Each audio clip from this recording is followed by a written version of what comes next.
universidad fue, digamos, el epicentro de una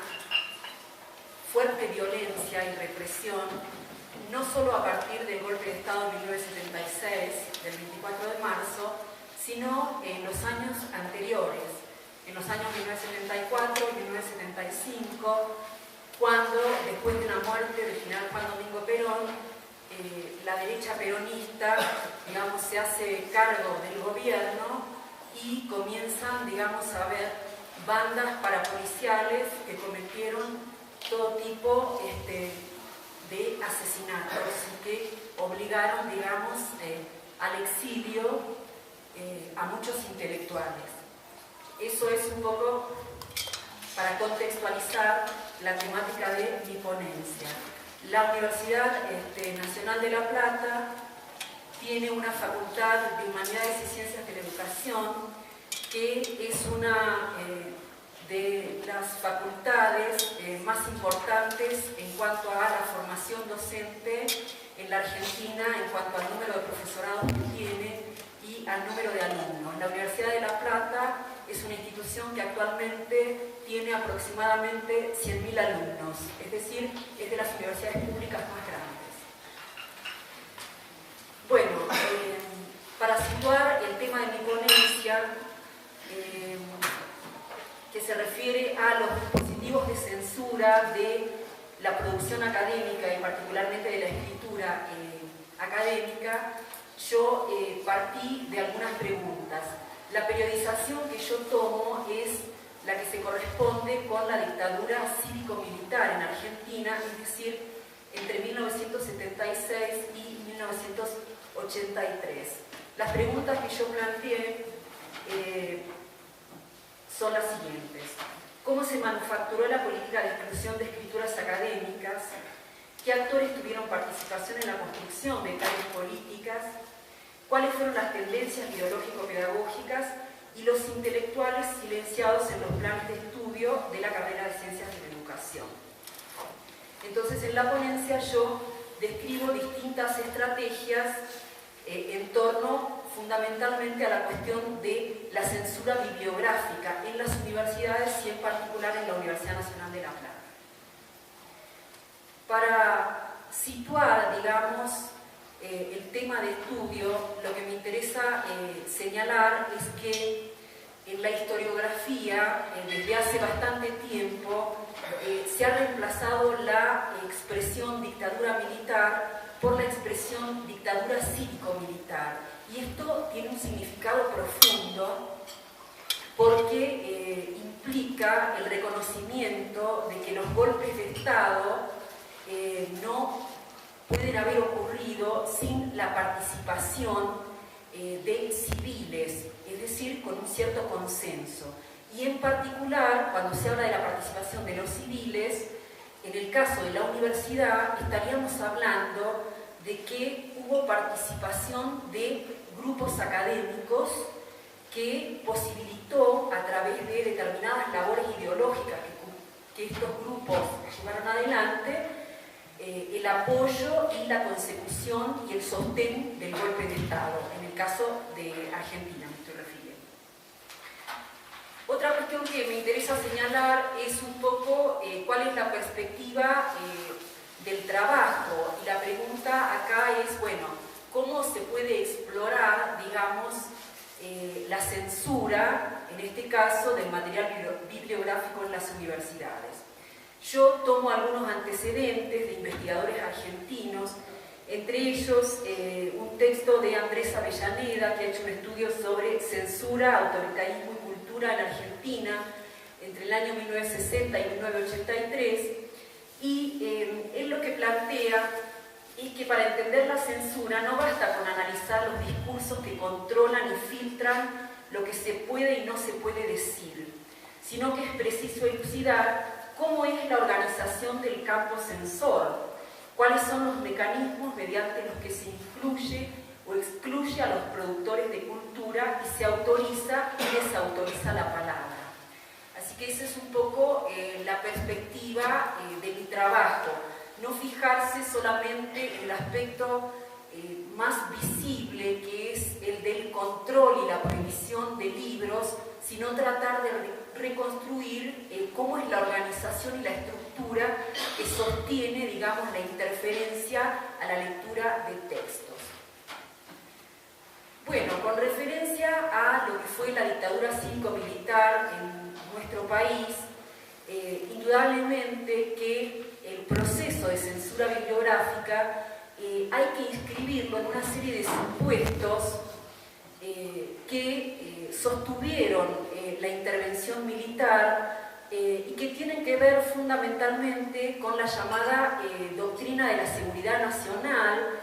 y con un subproducto dentro de esta doctrina que es la llamada teoría de la infiltración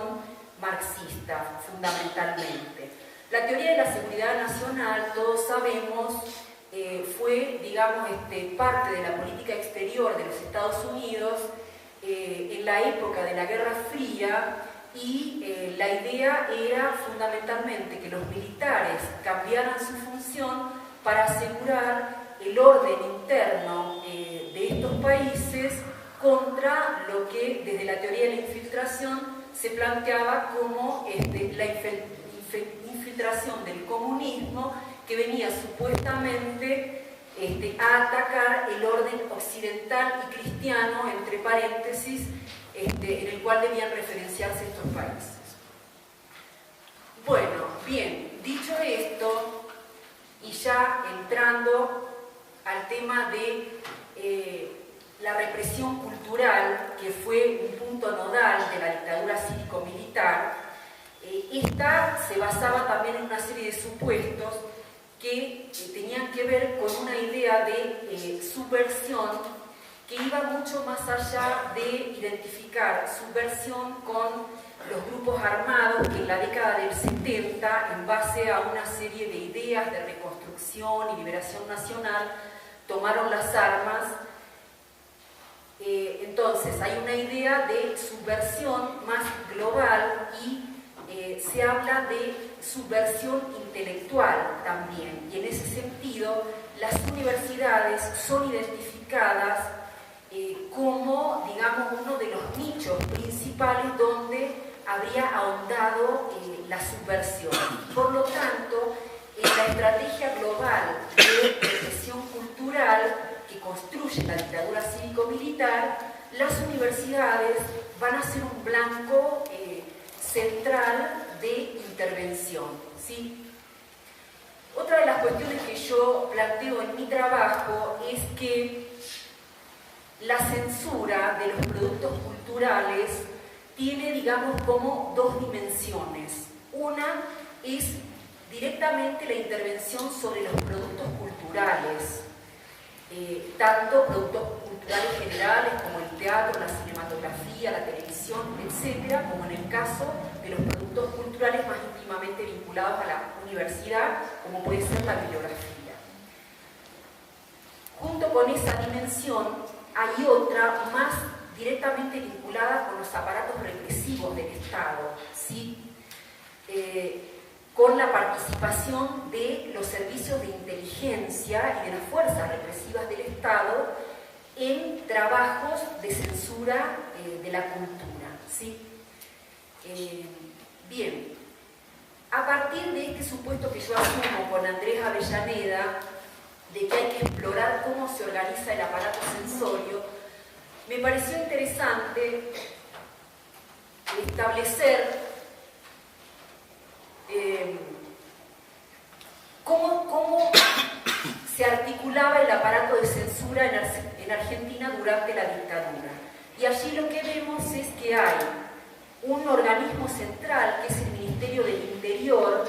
que tiene una Dirección General de Publicaciones, que es la que se ocupa, digamos, de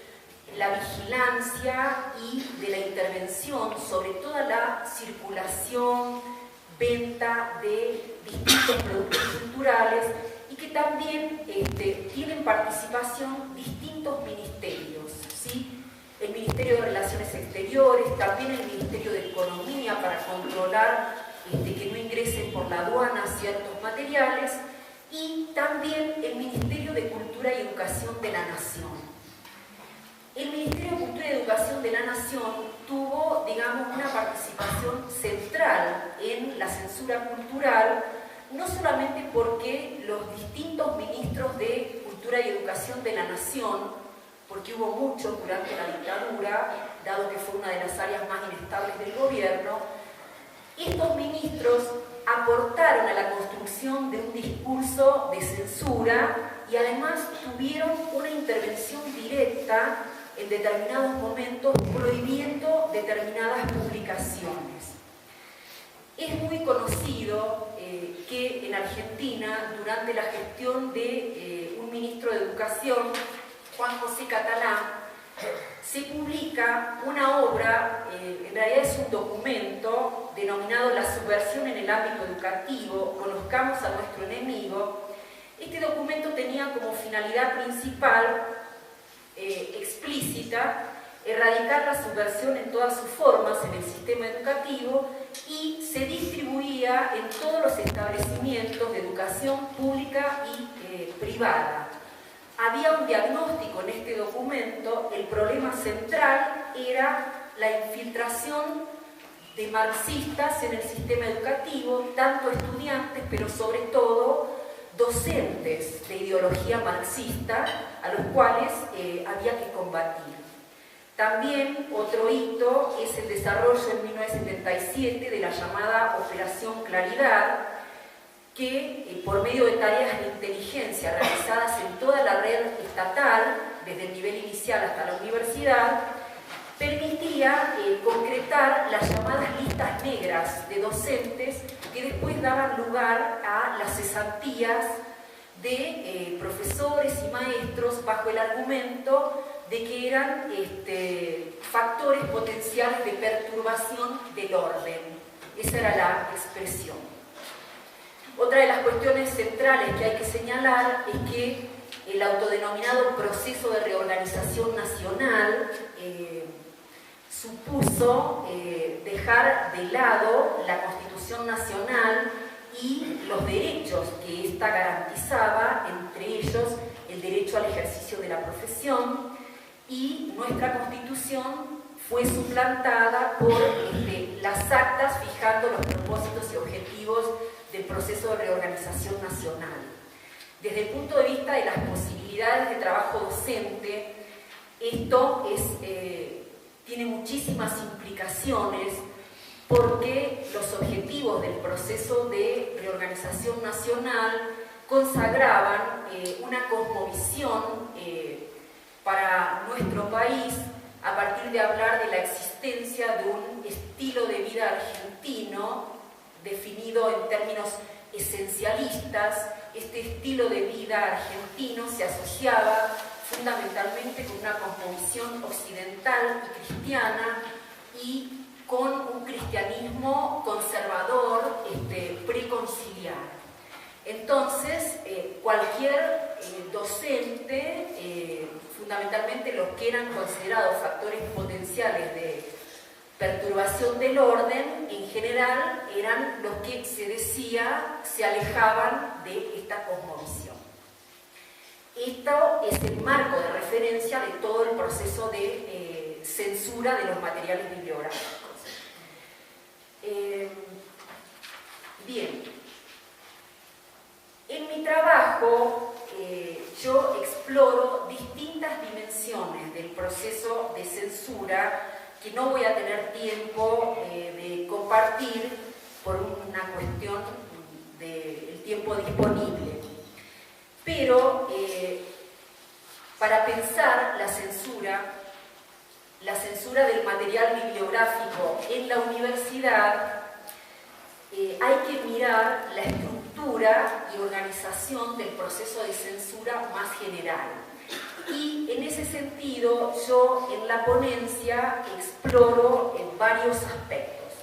Uno de esos aspectos es cómo es la intervención de la dictadura en materia de las empresas editoriales y sobre todo de editoriales que publicaban obras nacionales o extranjeras de uso universitario. Allí hay una mención a varias editoriales, tales como el Centro Editor de América Latina, como la editorial Siglo XXI, como la editorial Granica, y también una editorial universitaria, Eudeva, que es la editorial de la Universidad de Buenos Aires, donde de algún modo yo intento describir cómo era la intervención sobre estas editoriales y las implicancias que esta intervención sobre las editoriales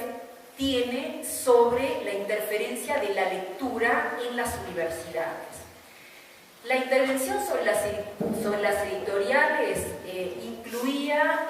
tanto la prohibición de la circulación y venta de las obras, como cuestiones hasta medievales, como la quema pública de libros y de bibliografía, ya sea en dependencias del ejército o a veces en plazas públicas, ¿sí? De modo que, digamos, esta intervención es una condición de producción del cercenamiento de la palabra disidente en las universidades, y por eso es central conocer cómo se estructuraba esta intervención. Otra dimensión que yo exploro en la ponencia tiene que ver con cómo es la intervención a nivel de las bibliotecas y sobre todo de las bibliotecas universitarias, que son los lugares que atesoran, digamos, el material bibliográfico y que garantizan el derecho a la lectura de docentes, estudiantes y del público en general. De hecho, dentro de la historiografía reciente de Argentina y sobre todo de las universidades, hay numerosos autores que se han planteado la pregunta relativa a cómo se intervino sobre las bibliotecas universitarias, ¿sí? Hay una autora argentina, Ana María Kaufman, que analizó sobre todo los dispositivos de control bibliográfico en la Universidad Nacional de Entre Ríos, y ella habla de distintas operaciones para instituir una separación física entre la bibliografía y el alumnado y los docentes, mediante operaciones de ya sea traslado del material bibliográfico y diferentes estrategias para que no se tuviera acceso al material. Hay otro investigador de la Universidad Nacional de Córdoba que realiza también una exploración de lo ocurrido en Córdoba. Entre las cuestiones centrales que ocurrieron en Córdoba es que las quemas públicas de libros fueron, digamos, una práctica consuetudinaria en la Facultad de Filosofía y Humanidades de la Universidad Nacional de Córdoba y en las escuelas públicas dependientes de esta institución. Bueno, finalmente, aproximándonos a lo que es la realidad de la Universidad Nacional de La Plata, también hay una autora cuyo trabajo yo retomo, que es Bossier. Ella hizo un análisis de lo ocurrido en la biblioteca pública de nuestra universidad y en una biblioteca que había organizado el gremio de los trabajadores docentes, planteando que en el caso de la universidad pública nuestra no recordaban los entrevistados casos explícitos de censura de materiales, pero sí un fuerte decaimiento presupuestario, lo que implicaba que se suspendió la compra de todo un material bibliográfico, y también recordaban ciertas operaciones que podrían estar relacionadas con facilitar la desaparición de libros que eran considerados no convenientes por los funcionarios dictatoriales. Bien, dicho esto, que opera como un encuadre para llegar a lo que es, digamos, el nivel de anclaje de la indagación, yo intento ver cómo es, sobre la base de esta censura relativamente centralizada, estatal, como es la censura más local, institucionalizada en un microespacio como puede ser el de la Facultad de Humanidades y particularmente el de la carrera de Ciencias de la Educación. En ese sentido, mi interés es ver cómo más allá de las prohibiciones de libros, necesariamente hubo que implementar otros mecanismos para garantizar el silenciamiento de las voces disidentes. En tal sentido, lo que tengo que plantear es que al ocurrir el golpe de Estado, el día 24 de marzo de 1976, la Facultad de Humanidades ya tenía un cuerpo docente que había sido diezmado por las purgas que habían ocurrido en los años 1974 y 1975 y que siguieron ocurriendo durante la dictadura. Había muchas ausencias de docentes y de intelectuales que estuvieron motivadas en, digamos, lo que podríamos plantear fue el aspecto más salvaje de la represión cultural y que tuvo que ver lisa y llanamente con los asesinatos de algunos docentes, con empujar a otros docentes al exilio y con condenar al silencio a otros que permanecieron en el país pero que no podían expresarse. Entonces, uno de los desafíos que tenía la dictadura era cómo recomponer el cuerpo docente desde un marco de referencia de una universidad excluyente y antipluralista, porque en rigor lo que se buscaba era garantizar la depuración ideológica. Dijimos que el encuadre estaba representado por la teoría de la infiltración marxista. Bien, entonces, uno de los aspectos que yo asocio, digamos, con el silenciamiento de la disidencia en mi universidad es la recomposición del cuerpo docente. Hay investigadores de mi propia universidad, una de ellas es la profesora Julia Silver, que hizo uno de los trabajos pioneros cuando termina la dictadura sobre la carrera de Ciencias de la Educación, y ella postuló que el cambio de los profesores que operó la dictadura militar fue un punto nodal justamente para garantizar este silenciamiento y para empobrecer la formación. ¿Por qué? Porque la dictadura produjo nuevas reglas de ingreso a la docencia y entre esas nuevas reglas de ingreso a la docencia estaban lo que ellos mismos denominaban como criterio para evaluar a un docente el análisis de antecedentes. Ustedes se imaginarán de qué antecedentes estamos hablando, ¿sí? Lo que ocurre a partir de la implementación de estos criterios de selección docente es que comienzan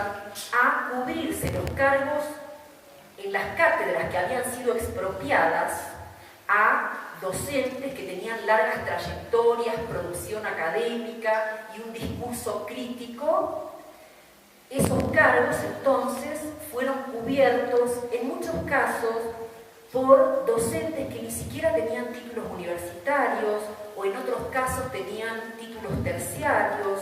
También hubo casos de gente que ingresó a las cátedras por parentesco con los funcionarios de la dictadura, de manera tal que lo que se pretendía con esto es lo que Carolina Kaufmann ha denominado la unicidad pedagógica, es decir, legitimar una única voz como medio para la formación de los estudiantes. Ahora bien, a los docentes que se quedaron en el país, como dijimos, tenían que permanecer en silencio porque una de las cosas que ocurrió en la universidad es que se empezaron a aplicar normativas que, por un lado, prohibieron la entrada de estos docentes a la universidad, ni siquiera para hacer un trámite, bajo el argumento de que eran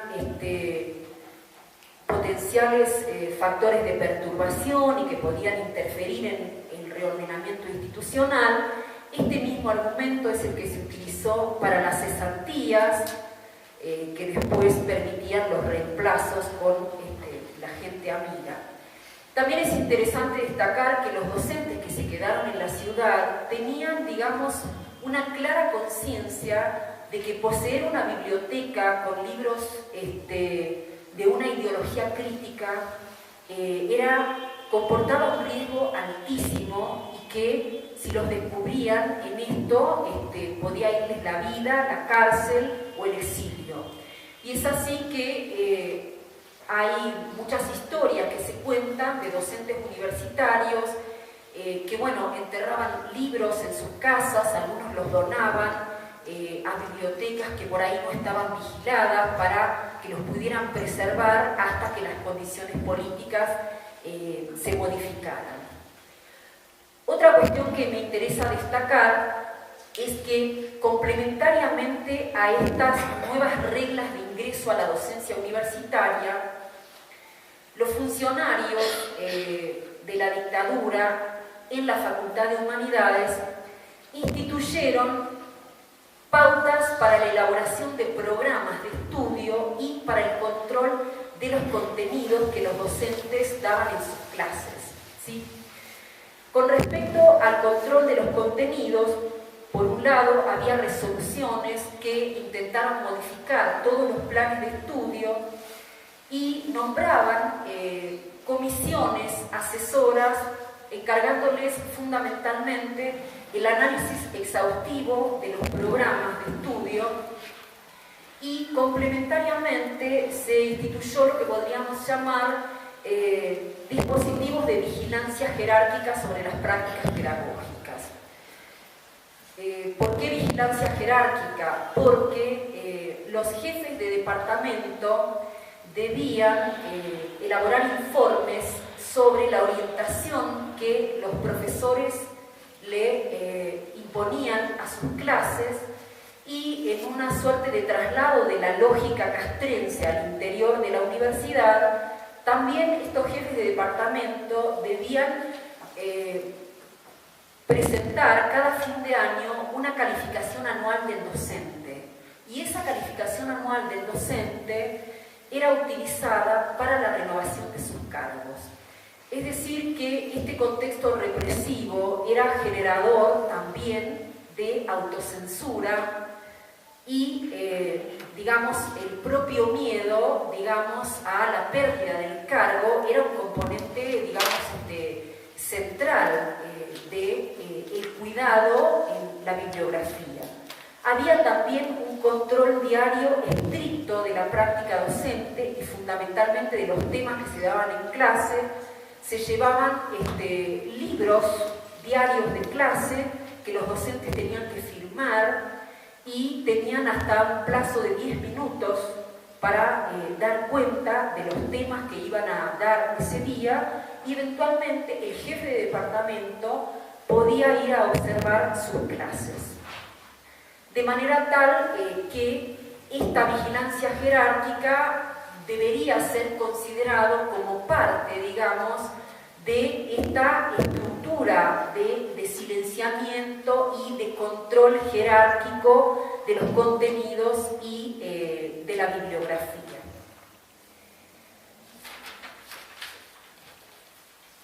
Bien.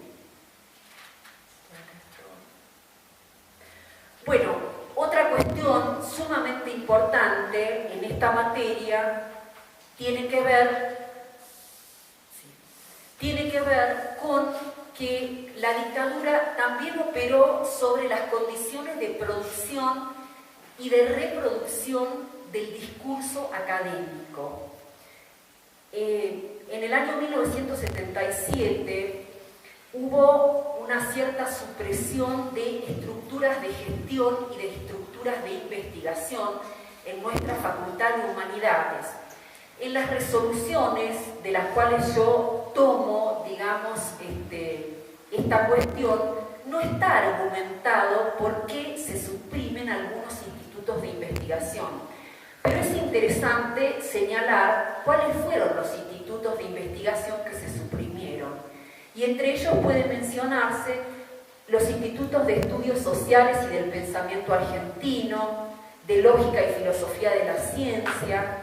el Instituto de Historia Económica y Social Argentina y Latinoamericana, el Instituto de Geografía y el Instituto de Psicología.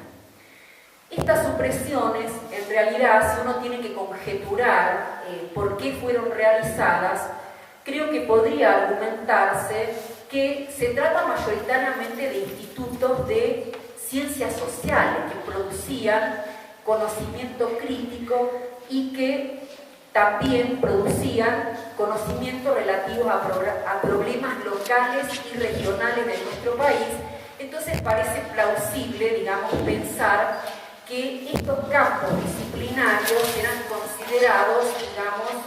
campos de lo que la dictadura consideraba disolventes. ¿Sí? ¿Disolventes de qué? Disolventes del orden y de esta cosmovisión occidental y cristiana, disolvente del orden y las jerarquías y la autoridad. ¿Sí?